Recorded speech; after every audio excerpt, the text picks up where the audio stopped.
Hey guys, it's Sunny here. I'm doing my final unboxing of the day, and that will be the Hippo VB, which I think stands for variable bass, in-ear earphones. Packaging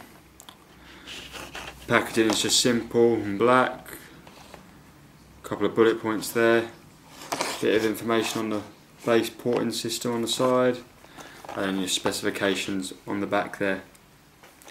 Alright. Let's get these open.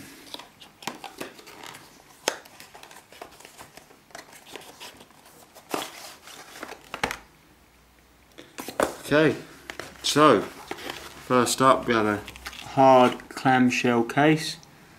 Not too dissimilar to the Shore cases, but if anything a bit bigger, which is quite nice. Right, inside we have so in our clamshell case we have our set of accessories. First up, we have a couple of pairs of single flange silicone tips. We have a small pair, and they're fairly long actually for as tips goes, and quite thick. And then we have a large pair which are quite large. So guessing on the earphones already are the medium pair. So we have two sets of tips there, a single flange. Then we also have some dual flange tips in small, medium, large. There they are. Same thickness, top and bottom. They're not like conical or cone shaped ones. Large ones here, look. And then our medium tips there. And then finally, in this little bag, we have our bass ports, which is why they're called the variable bass earphones, as by screwing these in the back of the earphone, they actually change how powerful and strong the bass are. So the ones on there at the moment will be the dotted ones, and here we have the 2 dots and the 3 dots, with the bass increasing as they go along. So here's one of the 3 dot ones. Inside is a mesh or material. I don't quite know how these work, because they're not like the filter systems that you find with the Phonak or Deo earphones. But I'm really quite intrigued by how these work. So last up we have earphones, of course. So let's slide them out this little bit of foam. Okay. I'm sure people will be happy to see on them already that we have a shirt clip. This is Hippo on it. Let's get this all untangled.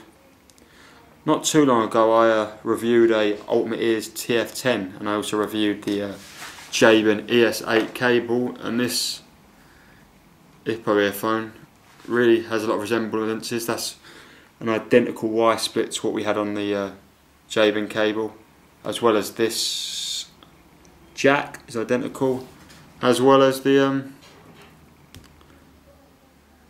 cable kinch, which are all things I quite liked about the cable, so that's quite nice to see. It's just not, the only difference is it's not braided. So here we have the right angle jack, real sturdy housing, nice flexi strain relief. That's quite a nice jack, gold plated plug. Goes onto the cable, which is actually really thick, really quite flexible, actually quite a lot like the V-Sonic GR06 cable, which is a big favourite. Actually, yeah, quite like the Phonak cable as well, with the feeling of it and the malleable and the flexibility of it. I've already shown the Y split, which is quite nice, with loads of strain reliefs, flexibilities and a solid feel. The up top cable is a fair bit thinner, but still got the good feel to it, and the cable kinch, it's got a nice bit of grip on it, which I quite liked about the Jabin cable. It doesn't slide quite as easy as other cable kinches, such as the Fine Audio Design cable kinch I just had. But yeah, anyway, moving on to the earphones, I can instantly see that the cable entry and the strain relief. It's not flexible, but it doesn't feel quite, or look quite finished all nicely or smoothly finished. If you look, there's a lot of gaps as it connects to the housing. It's not quite flawless. As